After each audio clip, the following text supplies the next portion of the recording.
Everyone saw the blue sparks snap in the darkness that night. What no one saw was my 10-year-old daughter watching through the window, her small hands pressed against the glass as her father was dropped to his knees by an HOA security team. Their excuse? A curfew? Their mistake? Thinking I'd bow to it. But let me start from the beginning. It began with a piece of paper taped to my mailbox. Ordinary white paper, official letterhead from the Creekwood Estates Homeowners Association, dressed up with a logo that tried way too hard to look regal. I'd seen plenty of these notices before. Warnings about grass height, trash bins, the color of garden furniture. But this one was different. Printed in bold, all caps, it declared a new community regulation. No resident was to step outside, open a mailbox, or set foot outdoors between 8 p.m. and 6 a.m. A violation, it warned, would result in fines. I read it twice, laughed once, then tossed it straight into the recycling bin. A curfew? For grown adults in a suburban neighborhood? It was absurd. But this was Creekwood Estates, paradise on the brochure, a prison once you lived inside. The rows of identical, beige houses, the perfectly trimmed lawns, the man-made lake that shimmered like glass at sunset. It was supposed to be the place I'd raise my daughter, Rachel, in peace. And instead, it was a kingdom ruled by one woman, Karen Livingston. Karen, our HOA president, was the kind of neighbor who could turn beige paint into a weapon. She lived to measure lawns with a laser level, to shame retirees for planting roses in the wrong shade of red. To her, Creekwood wasn't a neighborhood. It was an empire, and she was queen. That night, though, I wasn't thinking about her. I was thinking about Rachel. She had a science project due, and we'd spent the evening in the kitchen working on her miniature volcano. The thing erupted with a messy but glorious spray of baking soda and vinegar, and her smile lit the room. For me, that was everything. Seeing her proud, seeing her safe. It was just past 8 when I realized I'd forgotten to bring in the mail. Old habits die hard. Even as an ex-Marine, I still like to check it before bed. I figured Karen wasn't crouched in the bushes with a stopwatch, so I stepped outside. The air was cool, the sky still glowing faintly orange with the last of summer's light. Rachel slipped out behind me, whispering that she wanted to see the stars. We walked down the short driveway, the crunch of gravel under my boots familiar and steady. I opened the little metal door of the mailbox. And that's when I heard it. A van. No headlights. No markings. Just the low growl of an engine as it rolled to a stop beside me. It was like a shark sliding out of the dark water. The doors flew open before the wheels even stopped turning. 3 men spilled out, dressed in black polos stamped with HOA security, earpieces glowing blue, smug grins on their faces, and in their hands, tasers, the kind with yellow cartridges already crackling with electricity. For a moment, I thought it was a prank. Maybe some teenagers messing around. But the way they moved, silent, purposeful, trained, told me otherwise. "Rachel, inside!" I barked, my voice sharper than I meant it to be. She screamed, and that scream was the sound that flipped the switch inside me. The dad disappeared. The Marine woke up. They closed in fast, a sloppy 3-point attack. Their cheap tactical vests labeled them as enforcers of our homeowners association, an image so ridiculous it almost would have been funny if they weren't actually armed. The first one lunged. I pivoted, grabbed his wrist, the one holding the taser, and bent it behind his back until bone cracked. His scream cut through the night. He dropped the weapon. The second man faltered. A hesitation, just long enough for me to shove his buddy into him, sending them both crashing into Karen Livingston's prize-winning petunias. The third was smarter. He hung back, taser aimed. But I was already moving, scooping up the weapon from the ground and driving it into his thigh. Electricity sizzled, and he went down twitching like a landed fish. The fight was over in seconds. They dragged each other, back into the van, speeding off into the dark. I stood there in the quiet night, chest heaving, adrenaline still roaring in my veins. My daughter was inside, safe behind a locked door. My body was scraped, bruised, but intact. And then I noticed my helmet sitting on the mailbox post where I'd left it after riding home. Inside it, a tiny camera lens blinked red. I'd wired it months ago, just for insurance. And it had caught everything. The van, the attack, the tasers. All of it. Relief hit me like a wave. But then came the cold realization, because just before they'd fled, one of the men had muttered something, half curse, half confusion. And now, standing there in the silence, I replayed the words in my head. This isn't the one. Wrong house. I froze. My stomach dropped. This wasn't random. It wasn't a prank. They hadn't been after me. They'd been sent to hurt someone else. And Karen's new curfew? It wasn't just about control. It was to make sure no one saw. I looked up and down the silent, empty street, every porch light glowing faintly against the dark. Behind those windows, families slept, oblivious. Who had they meant to attack? And what was happening in our neighborhood that needed witnesses kept indoors? I didn't have the answer that night. All I knew was this. Whatever had just started, it was bigger than me, and I was already in it. Everyone thought Creekwood was paradise. Rolling green lawns, a man-made lake that shimmered gold at sunset, neatly copied houses lined up like toy pieces in a board game called Suburbia. It was exactly what I thought I needed. After tours overseas, after the noise, the loss, the chaos, I just wanted quiet. I wanted my daughter, Rachel, to ride her bike down a street where the loudest sound was a lawnmower on a Saturday morning. I wanted peace. But peace has a price. And here, the toll was collected by the Creekwood Estates Homeowners Association, run by one woman who lived off rules the way most people live off oxygen. Karen Livingston. Karen wasn't just an HOA president. She was a dictator in designer. Slacks. A woman powered by low-grade fury and an unshakable belief in her own righteousness. She'd laminated entire binders of bylaws so dense and contradictory that no one could possibly follow them all. That was the point. It gave her power over everyone. My first encounter came the week after I moved in.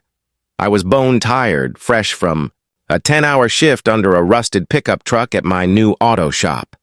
I came home to find a bright yellow violation notice taped to my front door. My crime? My garden hose wasn't coiled in a circumferentially uniform manner. I thought it was a joke. It wasn't. The next week it was my trash bins, 3 inches too close to the sidewalk. Another $50 fine. And if you didn't pay within 7 days, doubled. Death by 1,000 paper cuts. I tried to play nice. I even went to a meeting. But Karen didn't host them in a hall. She hosted them in her living room, walls painted in endless shades of beige, a faint smell of disinfectant and disappointment, clinging to the air. I sat there and watched her humiliate a sweet old woman for planting roses that were non-compliant in hue. Then she threatened a young couple with a lien on their house because their toddler's plastic slide was visible from the street. It wasn't about beauty. It wasn't about standards. It was about control. That was when I decided, keep my head down, pay the occasional stupid fine, and stay off her radar. I had Rachel to think about, but not everyone could stay invisible. That's where my neighbor Fred came in. Fred was in his 60s, a retired accountant with binoculars almost always aimed at Karen's house. He called it bird watching. Everyone else called it obsession. But if anyone knew the undercurrents, in Creekwood it was Fred. She's been running this place like a gulag for 15 years, he whispered to me one afternoon over the fence. Last guy who tried to challenge her? Lasted 6 months, Moved out after his poodle mysteriously turned green. Green, Alex.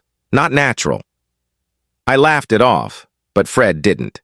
He'd seen too much. He told me Karen kept an unofficial list. Neighbors. In her good graces, and neighbors marked for harassment. According to him, I was on thin ice already. Why? Because I drove a motorcycle that was too loud and flew an American flag in my yard that was technically a few inches larger than the bylaws allowed. It was ridiculous, but it was Creekwood. So when that curfew notice appeared, telling us to stay away from our mailboxes after 8 p.m., I didn't think much of it. Another Karen stunt. Another absurd flex of power. I ignored it. And then I was tased in my own driveway. That's when the word echoed in my head. Wrong house. I couldn't sleep that night. My body was sore. My nerves still buzzing with leftover adrenaline. But it wasn't the fight that haunted me. It was the mistake. The men hadn't been after me. They had a target. They had a plan. And Karen's curfew had been the perfect camouflage to keep witnesses hidden. I sat in the dark, helmet camera footage looping on my computer.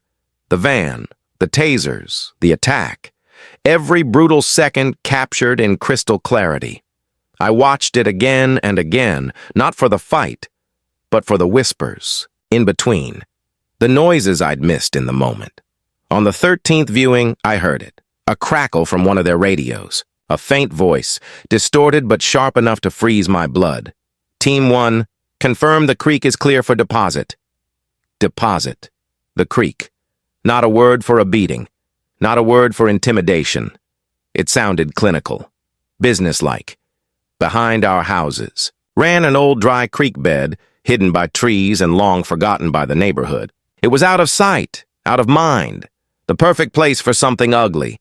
The curfew wasn't about aesthetics. It wasn't even about control. It was about cover. Something was happening in that creek after dark, something they didn't want us to see. I knew better than to wander down there alone. My marine instincts screamed it would be suicide. So I picked up the phone and called the one man I trusted with my life. He answered on the second ring. Vega's House of Pancakes. You flip 'em, we stack 'em. Dylan, I said, my voice hard. It's Alex. I've got a situation. The jokes fell away instantly. Dylan Vega, my best friend, my brother in arms, a recon sniper who could wait 3 days in the desert without moving an inch. He'd left the Corps for private security, protecting corporate suits from paparazzi and stalkers. But he was always restless, always looking for a fight that mattered. What kind of situation? He asked, his voice tightening. On a scale of 1 to calling in an airstrike on ourselves? Solid 7, potential escalation. I laid it out for him. The HOA, the curfew, the attack, the footage, the creek. He was quiet for a long time. Then, he said, a suburban HOA running a black ops squad. Alex, that might be the most American thing I've ever heard. I'll be there in 2 hours. Wear dark clothes. And tell me you still have that high-torque impact wrench. My Jeep's got a stubborn lug nut. I almost laughed. Almost. But when I hung up, the reality hit me hard.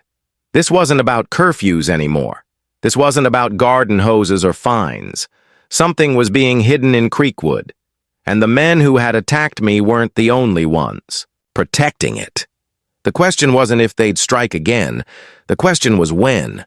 Everyone thought the worst thing Creekwood's HOA could do was fine you for the color of your door. That was the illusion. Beige perfection. Uniform lawns. Safety at any cost. But safety is fragile. And the moment Dylan and I slipped through the back fence into the shadows, I knew the illusion was about to crack wide open. The night was still, too still. The kind of silence that makes you feel watched even when you're alone. Dylan crouched beside me, his movements as fluid as they'd been overseas. Recon instincts don't fade. They sharpen with use. He carried a duffel bag, heavier than it looked. I didn't ask what was inside. I already knew. We moved low through the backyards, avoiding pools of porch light. The neighborhood was asleep. Karen's curfew had worked. Not a single curtain stirred. No voices, no children's laughter drifting from the yards. Creekwood was a ghost town. Exactly what they wanted. We reached the tree line. The dry creek lay beyond, a forgotten scar behind the houses. Overgrown weeds clung to its edges, hiding discarded junk. Shopping carts, bottles, scraps of rusted metal. It smelled of damp earth and rot. We lay in the dirt, side by side, the world reduced to shadows and breath. My heart thudded steady in my chest. I told myself it was just reconnaissance, just a look. But deep down, I knew better. When men bring duffel bags into the night, they aren't just planning to look. For an hour, nothing. Just crickets and the occasional rustle of wind through leaves. I started to think maybe I'd imagined it all. Maybe the radio crackle I'd heard on the footage had been interference. Maybe the attack was just about me after all. Then headlights, two pairs creeping along the service road on the far side of the creek. Not cars. Bigger. The kind of big you can feel in your chest before you see it. Tankers, Dylan whispered, his voice flat. Industrial. Waste haulers. The trucks pulled up and braked, their engines rumbling low. Men climbed down wearing heavy work gear, thick gloves, hard hats, no logos, no names. They didn't want to be identified. Through Dylan's night vision, the scene snapped into sharp green focus. Hoses unrolled, thick as pythons. The men dragged them to the edge of the creek. And then, with a hiss that felt wrong in my bones, liquid poured out, dark, viscous, slapping the dry earth in oily waves. The smell hit seconds later, chemical, acrid, poisonous. My stomach turned. This wasn't trash. This wasn't sewage. This was industrial waste they were dumping. It into the ground behind our homes, into the dirt our children played on, into the creek that fed into the lake where families swam every summer. Jesus, I muttered, bile rising in my throat. Dylan didn't answer. His face was stone. We watched in silence as the men worked with cold precision. No hesitation. No shame. They'd done this before, many times. Deposit. That was the word on the radio. Deposit. Like they were making a transaction at a bank. But this wasn't money. This was poison. I clenched my fists into the dirt. All the petty fines, all the violations, all the laminated notices about trash cans and hoses, none of it mattered. It was all camouflage, a smoke screen to keep neighbors busy while the real crime happened in the dark. Karen Livingston hadn't just been running a petty empire of beige. She'd been covering for a corporate dumping operation. And the curfew? That was her masterpiece. No one outside after 8. No witnesses, no evidence. Just silence while they bled poison into the earth. My chest ached with rage. Rachel's face flashed in my mind, her bare feet running across that grass, her little hands scooping dirt to plant wildflowers. And all the while beneath her feet, these people were poisoning her future. I wanted to move, to charge across the creek, tear the hoses from their hands, and make them pay. But Dylan's hand on my arm held me in place. Not yet, he whispered. Not like this. He was right. We were 2 men against trucks, crews, and whoever was paying them. Rage alone doesn't win battles. Strategy does. We stayed until the last drop of sludge poured out, until the hoses coiled back into the tankers, and the engines rumbled to life. Then the convoy rolled off into the dark, leaving only the stench behind. I couldn't speak. My throat burned with words I couldn't shape. Finally, Dylan broke the silence. "This isn't a 7 anymore, Alex. This is a 10. He was calm. Deadly calm. I looked at him, and in his eyes, I saw the same thing I felt. Rage, betrayal, a soldier's cold determination.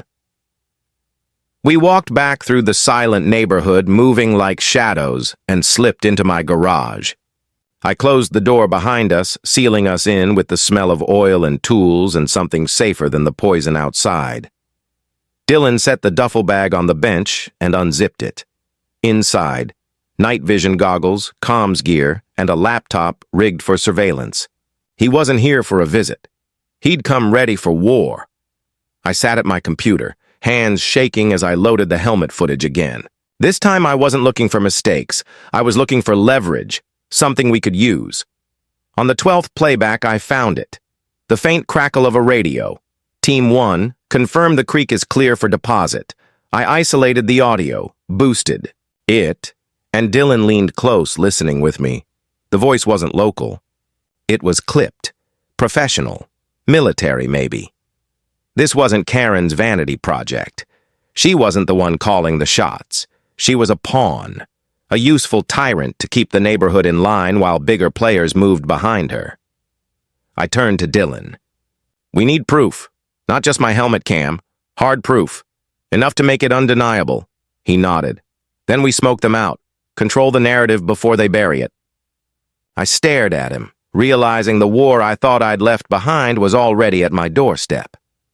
These weren't just fines and threats anymore. This was poison in the soil, corruption in the system, and men with radios calling it all in like a routine. Delivery. The HOA thought they could hide it. They thought they could control it. But they'd forgotten one thing. I wasn't just a resident. I was a Marine, and I wasn't about to let them poison my home. The hardest part wasn't watching the poison pour into the creek. The hardest part was pretending everything was normal afterward. Neighbors waved at me in the mornings, oblivious to what lay beneath their feet. Kids rode scooters past my driveway, laughing. The sky was still blue, the lawns still green. Creekwood Estates looked perfect. But now all I saw was the rot beneath. I couldn't tell them, not yet. Not until I had proof strong enough to survive the storm that would come when I spoke. Dylan knew it too. We sat in my garage late into the night, the helmet footage playing on loop. My fists clenched every time I watched the men drag their hoses across the dirt. Rage only made me want to act fast. But Dylan wanted precision. They own the cops, he said finally, tapping the table with a finger. They own Karen, maybe more. If we go in blind, they'll crush us. We need to control the field. How? I asked. He grinned, a dark little grin I'd seen overseas right before a risky op. We poke the bear, see how it reacts. The plan was simple, dangerous, but simple. I cut together a short clip from the helmet cam, the van screeching to a stop, the men piling out, tasers crackling. But I stripped the audio, cut the fight short, and left out the part where they muttered wrong house. I didn't want them to know what I knew. Not yet. I sent the clip anonymously to Susan Hayes, a local blogger with a reputation for digging where no one else dared. Her site wasn't flashy, but people read it. She was hungry for stories the mainstream ignored. That afternoon, Susan posted it, titled simply, Violence in Creekwood, Video Shows Armed Attack in Quiet Neighborhood. The video spread fast, neighbors sharing it, local Facebook groups buzzing. People speculated. Was it gang violence? A prank gone wrong? Nobody mentioned the HOA yet. That was the bait. I didn't have to wait long for the reaction. The next morning, Karen Livingston herself posted a message on the HOA site. Not just a denial, an attack. She called the video a deceptive smear campaign. She said it was orchestrated by a disgruntled new resident who refused to respect community standards. She didn't use my name. She didn't have to. Everyone knew. She doubled HOA dues overnight, claiming the neighborhood needed enhanced security patrols to protect against fabricated threats. She hadn't just denied it. She'd poured gasoline on the fire. She took the bait, Dylan muttered, staring at the screen. She's scared, but if she's scared, that means she'll strike back. He was right. 2 days later, I was driving Rachel to school. It was early, the sun just warming the horizon, her little backpack bouncing as she hummed some song in the passenger seat. For a few minutes, life felt normal again, until I pressed the brake pedal at a stop sign. It went soft, spongy, wrong. I yanked the emergency brake, tires screeching, the truck lurching to a halt inches from a minivan. Rachel gasped, clutching her seat. I was out of the cab in seconds, crawling under the truck. My hands shook with fury when I saw it. The brake line, cut clean through, not worn, not leaking, cut, not an accident, not bad maintenance, a message. They hadn't just come after me. They'd tried to kill me, with my daughter in the car. For a moment, the world narrowed to a single thought. Rachel. I could have lost her. Over this. Over curfews and fines and secrets buried in the dirt. When I pulled myself out from under the truck, Rachel was standing there, wide-eyed, her small hands gripping the straps of her backpack. "Daddy?" she whispered. I crouched down, pulled her close, and forced my voice to stay steady. "It's okay, sweetheart. You're safe, I promise." But inside, I wasn't steady. Inside, I was fire. That night, I called Dylan. My voice shook with fury. They tried to kill her. His silence on the other end was louder than shouting. Finally, he said, "Then it's war." I moved Rachel out of Creekwood the next day. Dylan took her to his sister's place 3 towns over. Safe, hidden, far from Karen's reach. But the house felt empty without her. Every shadow felt like a threat. Every creak of the floorboards sounded like another attack. I turned to the only person who wanted this fight as much as me. Fred, I said over the phone, I need you to be my eyes. Cars that don't belong. People walking too slow. Anything out of place. You call me. Fred had been waiting for this mission his whole life. "Don't you worry, Alex," he whispered, his voice tight with excitement. "The bird watchers, on watch." And he meant it. Within hours, he was reporting. "There's a sedan parked at the end of the cul-de-sac, drivers pretending to read the paper, but the paper's upside down, Alex. Amateur, rank amateur." His updates were almost comic, but they kept me grounded. Fred's paranoia was a lifeline, a thin strand of humor in the sea of menace. Meanwhile, Dylan and I fortified my house. Cameras hidden in trees, motion sensors along the fence, pressure plates under the welcome mat. My quiet suburban home was starting to look less like Creekwood and more like a forward operating base. But the escalation wasn't done. Late one night, while I was in the garage cleaning tools, I heard it. A faint, high-pitched buzzing, like hornets swarming in the dark. I stepped outside, looked up. 5 black drones hovered above my roof. Small, agile, each with a blinking red LED glowing like an unblinking eye. They moved in formation, circling, mapping, watching. It wasn't intimidation anymore. It was surveillance. They were gathering intel. I stood there, fists clenched, rage simmering cold. They wanted me scared. They wanted me trapped. Instead, I stared back at them, my jaw tight, my heart steady. "Fine," I whispered into the night. "Watch me, because you're about to find out who you're dealing with." They'd brought the war to my doorstep, and I was done playing defense. The first lesson you learn in war is simple. Don't fight the enemy on their terms. Pick your ground. Control the field.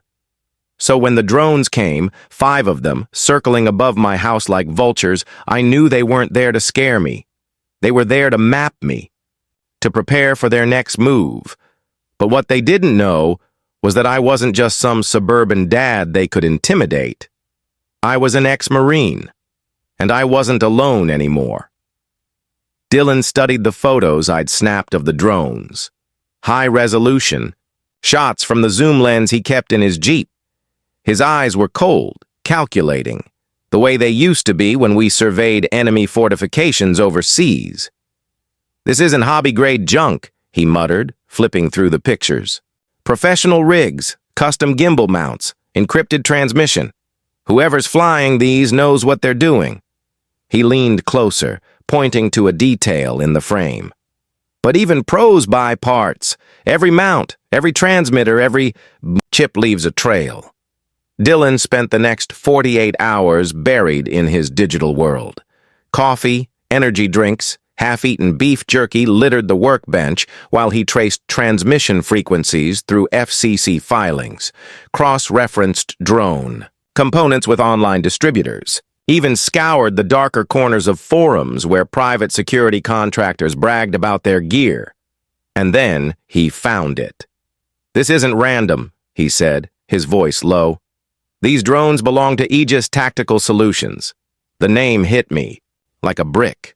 Aegis, an expensive private security outfit, ex-military contractors, guns for hire. The kind of men corporations call when they don't want fingerprints on the job. I sat back, my fists tightening. Karen hadn't hired neighborhood thugs.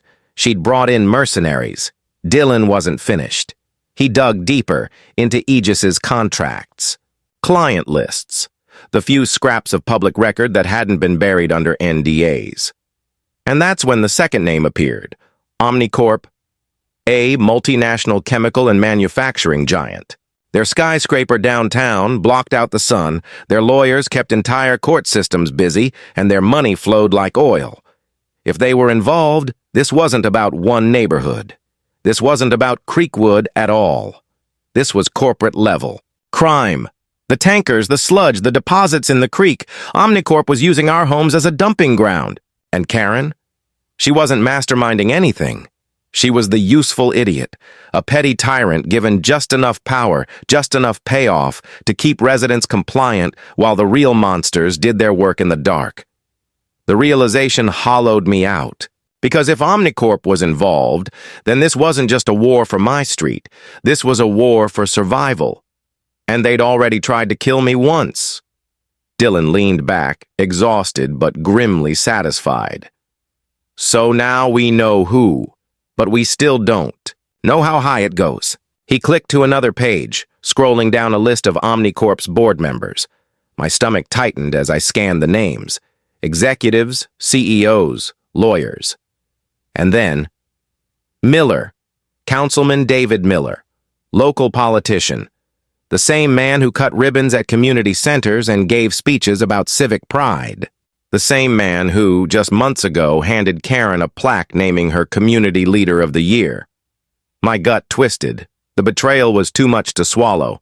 While he shook our hands and kissed our babies, he was poisoning our soil. This isn't just corruption, I muttered. It's orchestration. He's not covering for them, he's leading them. Before I could process it, before I could even think of a plan, the knock came, not at my door. On my window. Red and blue lights flashed across my living room wall. A patrol car. My first thought was relief. Maybe the local cops were finally responding. Maybe the footage had forced their hand. I opened the door and stepped outside. "Evening, officer." "Broken tail light," he said flatly. "License and registration." My tail light wasn't broken. I'd checked my truck that morning, top to bottom. Still, I kept my voice calm, handed him my papers. That's when the second officer appeared on the passenger side. His flashlight swept across the cab. Stopped. "What's that?" he said, his voice suddenly sharp. I turned. On the floor mat lay a small plastic bag. White powder. I hadn't seen it 5 minutes earlier. The officer lifted it with 2 fingers, holding it, up to the flashing lights. Well, well. Looks like fentanyl. My stomach dropped. "No," I said instantly. "That's not mine." "Step out of the vehicle, sir," the first officer ordered, his hand on his gun. I froze. This wasn't a stop. It was a setup. Clean. Undeniable. The cuffs clicked cold around my wrists. My head was pushed down against the hood. The second officer spoke into his phone, his lips curling into a faint, satisfied smile. He wasn't calling dispatch. He was reporting success. Neutralized. That's what I was now. As the squad car pulled away, my truck sat abandoned at the curb, my freedom hanging by a thread. In the holding cell, surrounded by concrete and bleach, the truth weighed heavy. They weren't just trying to scare me. They weren't just trying to kill me. They were trying to bury me. My court-appointed lawyer arrived hours later, a young man with tired eyes and a crumpled suit. He skimmed the report, sighed. "Mr. Alex, the evidence is what it is." The officer saw it in plain sight. "They'll push for trafficking. My advice? Plead it down. Maybe possession. You'll do some time, but not decades. Do some time." The words hung in the air like a death sentence. Time away from Rachel. Time while Omnicorp poisoned the creek. Time while Karen strutted around Creekwood, pretending to protect a community she was selling piece by piece. For the first time since this started, my resolve cracked. Maybe I couldn't win. Maybe the system was too big, too corrupt, too rigged. But then the cell door buzzed open. "You made bail," the guard grunted. I blinked, stunned. I didn't have that kind of money. And then I saw him, leaning against the wall, coffee in hand, a smirk on his face. "Dylan, had to sell my prized G.I. Joe collection," he said, tossing me the cup. "But you're worth it." He was lying. He'd probably cashed out stocks or called in a favor. But it didn't matter. He was there. "How's Rachel?" I asked, my voice raw. "She's fine," he said softly. "Teaching my sister's poodle how to play chess. Safe." I nodded, gripping the coffee like a lifeline. The ride home was silent. When we finally pulled into my driveway, I stared at my house, at the neighborhood beyond, and felt something shift inside me. The lawyer said to plead, to give up, to take a deal. But Dylan's eyes burned into me, steady and unflinching. "The man I served with," he said, "wouldn't roll over. Not for this. Not when they've come after your daughter. Not when they're poisoning your home. Are you going to let them win?" I swallowed hard. No, not now. Not ever. If they wanted a war, they were going to get one. The map on my garage wall wasn't just streets and houses anymore. It was a battlefield. I stared at it, my hands clenched, my jaw tight, the faint smell of oil and metal filling the air. Creekwood Estates, the place I had chosen for peace, had become the staging ground for a war. Not bullets and bombs, something quieter, dirtier, but just as deadly. I'd tried the system. I'd tried the law. And the law had tried to bury me in a cage. No more. I reached into the back of a drawer and pulled out something I hadn't touched in years. A satellite phone. Old, heavy, military grade.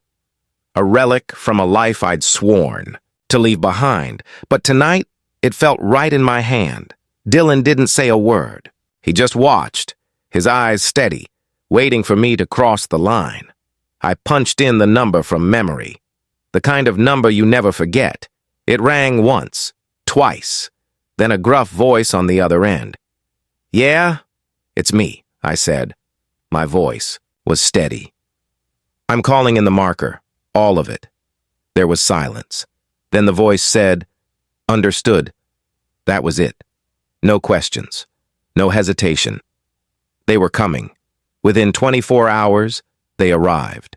Not as soldiers, not in uniform, but as men who had once worn it proudly. Marcus was first. Communications genius. Could hack a network with a laptop, a busted router, and a bag of chips. He walked into my garage like it was a command center, already pulling out gear. Then Leo. Demolitions expert turned pyrotechnics consultant for Hollywood. His hands could build illusions so convincing you'd swear the world was burning. He gave me a lopsided grin. "Heard you needed fireworks?" And Ghost. No one knew his real name. He could disappear into a crowd, into the woods, into the night itself. You didn't see him until he wanted you to. My brothers, my unit, my family.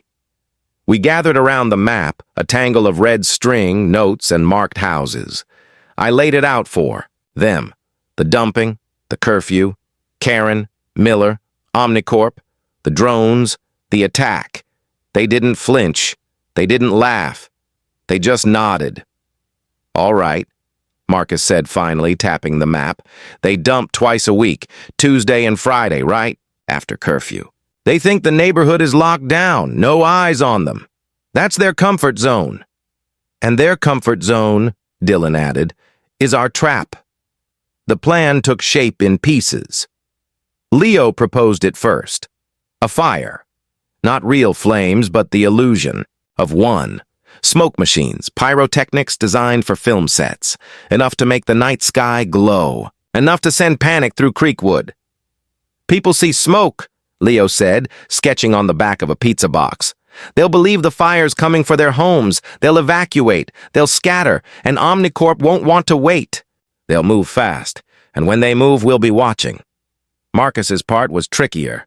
He'd found a back door into the county's emergency alert system. With a few keystrokes, he could send a targeted evacuation order, just for Creekwood. It would look real, official, unquestionable. Ghost's job was eyes on the ground. He would be invisible, watching the tankers as they rolled in. And Dylan. Dylan would capture it all.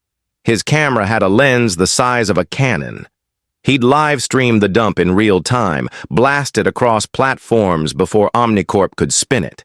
Or shut it down. Operation Smokey Bear. Not bullets, not bombs, but truth. Hard, undeniable truth. Broadcast live for the world to see. We spent 2 days preparing. Leo rigged his smoke generators in the woods beyond the creek, upwind from the houses. Marcus tested and retested the emergency alert system.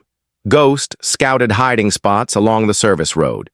Dylan set up a vantage point half a mile away. Perfect.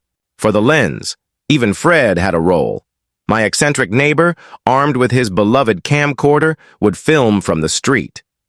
Insurance, I told him, just in case we miss something. He puffed up with pride, nodding like he'd just been sworn into service. By the night of the operation, the garage looked like a war room. Screens flickered with camera feeds, maps covered the walls, radios crackled softly in the background. The air hummed with tension. At 9:15 p.m., Marcus leaned over his laptop. Ready? Do it, I said. He hit enter. Instantly, cell phones across Creekwood shrieked with the tone everyone dreads. The emergency alert tone, wildfire warning, mandatory. Evacuation for Creekwood Estates, sectors 4 and 5. Proceed immediately to designated routes. Almost simultaneously, Leo's smoke machines roared to life, pumping thick gray plumes into the night sky. Within minutes, a haze hung over the neighborhood, glowing eerily in the moonlight. From a distance, it looked real, too real. The effect was immediate. Neighbors poured out of their homes, voices panicked, cars clogging the streets, confusion spread like wildfire, exactly as planned. They'll hear the chatter on the scanners, Dylan said, from his perch. No fire units dispatched, they'll know something's off, but the smoke, the panic, they won't risk waiting, not with their schedule. Right on cue, Ghost's voice came through the comms, a low whisper. Convoy inbound. 2 tankers. 1 lead car. My heart hammered. We'd set the trap. Now we waited to see if they'd step into it. Through the live feeds, I saw them. Headlights cutting through smoke, trucks rumbling down the back road. Perfect. Just where we wanted them. Showtime. Dylan whispered over comms. The convoy pulled into the kill zone, an open stretch of road right beside the creek. The men spilled out, dragging hoses, rushing to get the dump done before anyone official arrived. Dylan's camera zoomed in. His live stream blinked online. Title, What is Omnicorp dumping in our backyard? I watched the viewer count climb. 10, 100, 1,000. The world was watching. For the first time since this began, I felt hope. We had them. We had proof. We had the truth. And then, in an instant, everything went sideways. The men climbing out of the lead car weren't the sloppy thugs from before. They weren't neighborhood bullies in fake vests. They were kitted out in full tactical gear, short-barreled. Rifles, helmets, body armor, Aegis contractors, professionals. One raised a device. It beeped. "We're lit!" he shouted. His voice carried in the night. "It's an ambush!" And before I could even breathe, before any of us could move, they opened fire. Not at us. Not yet. At the first set of headlights approaching through the smoke. A local police cruiser. The crack of gunfire shattered the night. The squad car swerved, crashed into a ditch. My stomach dropped. This wasn't just exposure anymore. This was a firefight, and then came the moment that froze me to the core. The passenger door of the lead car opened, and out stepped a figure in, a tailored pantsuit, screaming orders with a voice sharp enough to cut steel. Karen Livingston. The HOA queen wasn't hiding at home. She wasn't a pawn. She was here, in the field. Her face twisted with fury, her manicured finger pointing at the crashed police car. "Deal with that? Finish the dump!" And Dylan's live stream caught every second, broadcast to thousands. Karen's mask was gone. The Queen of Beige had revealed herself as a commander of poison. The world was watching, and the war had just exploded. The gunfire ripped through the night like thunder, tearing the illusion of control to shreds. One moment, Operation Smokey Bear was working. The live stream was climbing past 5,000 viewers. Proof was flooding the world. And then, chaos. The first volley shredded the police cruiser, sparks flying as rounds chewed through metal. I heard the officer's scream before the crash silenced him. My stomach twisted. Innocent blood spilled on our street. Dylan's voice was sharp in my ear. "We're live, Alex. Thousands are watching. Don't break. Don't flinch. Keep them seeing this." But my body screamed to move, to fight. My fists ached for it. Karen's voice cut through the smoke, shrill and commanding. "Secure the road! Dump it now!" There she was, the queen of Creekwood, not hiding behind memos and fines anymore, but standing in the dirt beside mercenaries with rifles. Her pearls flashed in the floodlights, her manicured hands gesturing like a general, and Dylan's lens caught it all. Every scream, every order, every mask peeled away. The mercenaries tightened their formation, rifles sweeping through the smoke. These weren't sloppy bullies. They were ex-military, trained killers. One raised a flare, and in the harsh red glow, I saw them, 12 men, moving like one. Then a new set of headlights pierced the smoke. Sleeker, black, a government-plated SUV. My breath froze. The door opened and Councilman David Miller stepped out, adjusting his tie like he was walking into a press conference. Calm, smiling, completely at home in this battlefield. He walked straight to Karen, and in front of the live stream's rolling thousands, he shook her hand. Dylan gasped into comms. "It's him! It's Miller! The son of a... Alex, we got him!" The live stream comments exploded. Viewers recognized him. Some screamed corruption, others disbelieved, but no one could look away. Miller leaned close to Karen, his voice carrying just enough for the mic to catch. "We don't have time for subtlety anymore. Dump it. Burn the rest. Burn the rest." My blood went cold. The mercenaries moved fast, pulling out canisters. Not sludge this time, fuel. They were going to torch the creek, erase the evidence, burn away our neighborhood soil like it was nothing but waste ground. "Not happening," Dylan growled. Leo's smoke machines had been running full blast, but he wasn't done.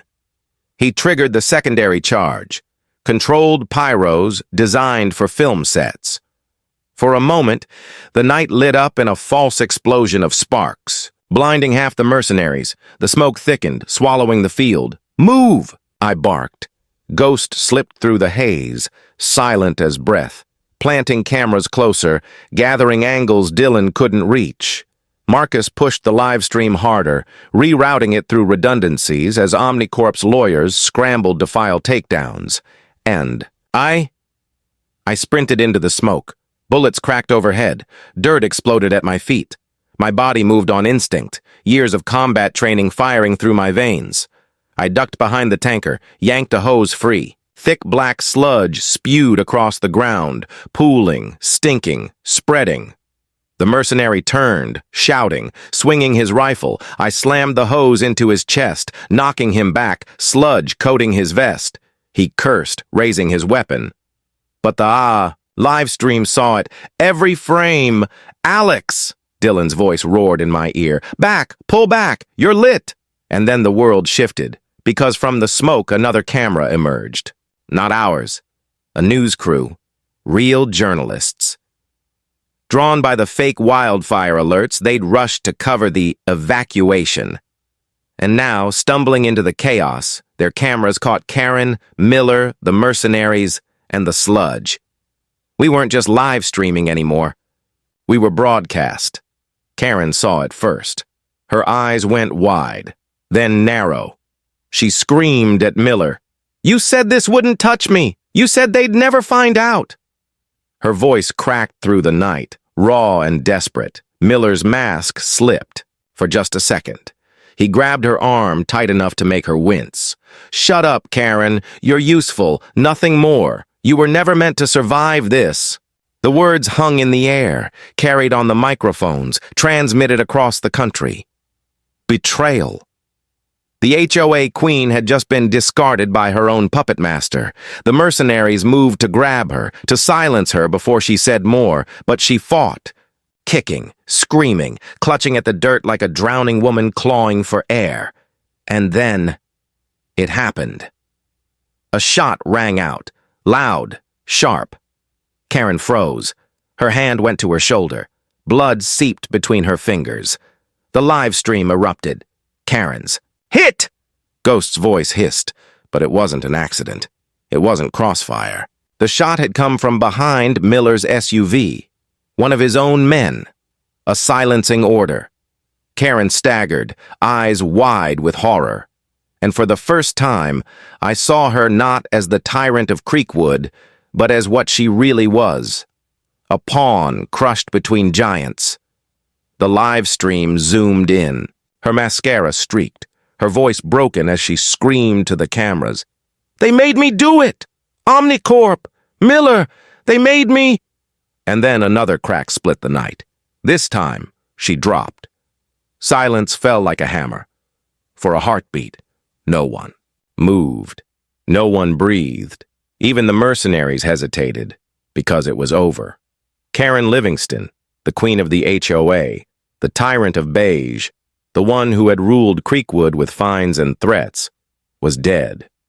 And her last words had tied Omnicorp, Miller, and the entire operation together. Dylan's voice was low, tight with fury. "It's all on tape, every second. They just buried themselves. But in my gut, I knew the war wasn't done. Not with Omnicorp's money. Not with Miller's reach. They wouldn't go quietly." And as the mercenaries regrouped, rifles raised, smoke swirling, I realized Part 7 wasn't the end. It was the prelude. The boardroom of Omnicorp had just declared war on a Marine and his brothers, and I was about to show them what war really meant. The smoke clung to my lungs, thick and bitter, the taste of poison and gunpowder swirling together. Karen lay crumpled on the dirt, her pearls scattered, her voice silenced forever. But her last words still echoed through the night. They made me do it. Omnicorp, Miller. The live stream hadn't missed a frame, neither had the news cameras. The world had seen, but Miller knew it too. His face, usually polished and confident, cracked under the weight of exposure. Sweat beaded on his forehead, his tie tugged loose. He barked orders at the mercenaries, his voice no longer smooth politician but desperate criminal. "Kill the feeds. Burn it all. No survivors." The Aegis contractors moved like wolves, rifles raised, cutting through the smoke. They weren't fighting for Creekwood. They were fighting for paychecks, for the shadows that funded them. And right now, those shadows had demanded silence. Dylan's voice rang in my ear. "Alex, it's still streaming. Thousands. Tens of thousands now. They're watching in real time." That meant every bullet, every scream, every betrayal was being etched into the record. We had the truth. But the truth wouldn't matter if we didn't survive long enough to deliver it. I pressed against the tanker, adrenaline flooding my veins, my old training snapping into place. "Ghost, flank right. Marcus, keep the feet alive no matter what. Leo, light it up. Make them think hell itself came to Creekwood." They didn't question. They moved. Leo triggered his rig, and the sky split with fire. Controlled pyrotechnics. Burst into towering flames, smoke billowing, sparks raining down. To the mercenaries, it looked like the tanker had erupted, the creek igniting in fury. They faltered, blinded by chaos. That was the window. Ghost moved in silence, slipping behind them, his camera capturing faces, names, insignias. Evidence Omnicorp could never wash clean.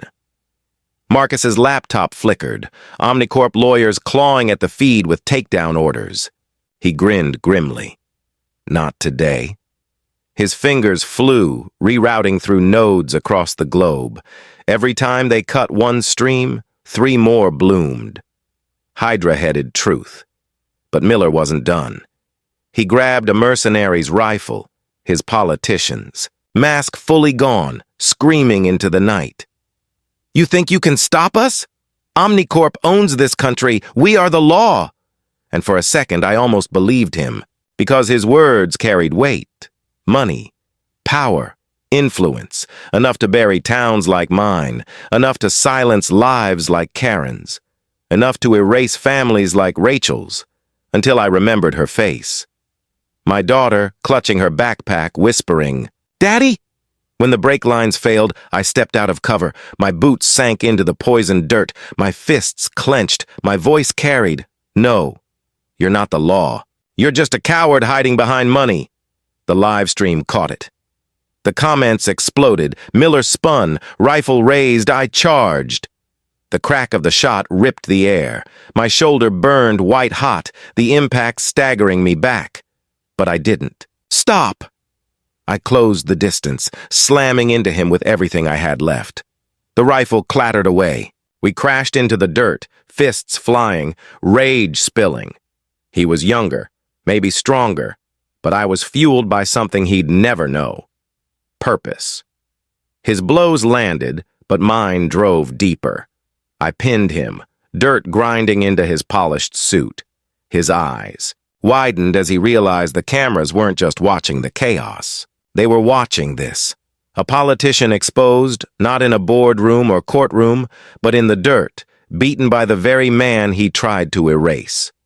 Ghost's voice hissed through comms. "Cops inbound. Real ones this time. Not bought. They're moving. Fast." Miller heard it too, his face twisted with panic. "You'll go down with me. They'll paint you as a thug, a vigilante." "You think they'll believe a Marine over me? Over Omnicorp?" I leaned close, my blood hot, my breath ragged. "They don't have to believe me. They just have to believe what they're seeing." And what they were seeing was a live stream with 30,000 viewers and climbing, a corrupt councilman exposed, mercenaries caught red-handed, an HOA president silenced by her own side. The floodlights of police cruisers split the smoke. Sirens wailed, loud and unyielding. Officers swarmed, weapons raised, shouting commands. But this time they weren't here for me. They weren't here for my truck, or a planted bag, or a broken tail light. They were here for the truth that had already reached the world. The mercenaries dropped their weapons, some fleeing into the night, others pinned under the weight of authority. Cameras captured every arrest, every face, every logo on their gear. And Miller? They dragged him up from the dirt, his suit torn, his face bruised, his protests drowned by flashing cameras and reporters screaming questions. Omnicorp's name echoed in the chaos. Lawsuits filed overnight. Investigations launched before dawn. The kind of fire even billions couldn't smother. By sunrise, Creekwood Estates was quiet again. The smoke had cleared. The streets were littered with shell casings and news vans. But the silence was different now. Not fearful, not oppressive. Free. Rachel came home 2 days later, her arms wrapped tight around my neck. Dylan stood beside me, exhausted but smiling, while Marcus, Leo, and Ghost quietly slipped back into the shadows, their mission done. Fred, of course, couldn't resist. He waved a stack of DVDs he'd burned of his footage. For the archives, he whispered, the A. Neighborhood gathered in clusters, talking in hushed voices. For the first time, they weren't afraid of Karen's clipboard or Miller's smile. They weren't afraid of fines, curfews, or threats. They were angry, and anger, when shared, is powerful. The creek would take years to heal, maybe longer. Omnicorp would fight in courts, their lawyers clawing at every inch. But they were on the run now, exposed, wounded. And Creekwood? Creekwood was alive again. I sat on the porch that night, Rachel asleep inside, Dylan nursing a beer beside me. The air smelled clean for the first time in months. "Think it's over?" he asked. I looked out across the street, the lamplight, glowing soft, the houses quiet, the world seemingly at peace. "No," I said softly. "It's never over. Men like Miller, companies like Omnicorp, they'll always come back, always find new ways to bury people like us." Dylan nodded, thoughtful. "But here's the thing," I added, my voice steady. "Now they know. We're not afraid anymore. Not of HOAs, not of money, not of them." A long silence hung between us, broken only by the crickets. Sometimes victory isn't about erasing the enemy. Sometimes it's about surviving them, outlasting them, standing when they wanted you broken. That's what Creekwood had done. That's what Rachel would remember, and as the stars spread above, I whispered a quiet truth to myself. Dignity doesn't always look like pride. Sometimes it looks like standing your ground when the world wants you silent, and I wasn't silent anymore. You've heard this confession. Now wait until you hear the next one.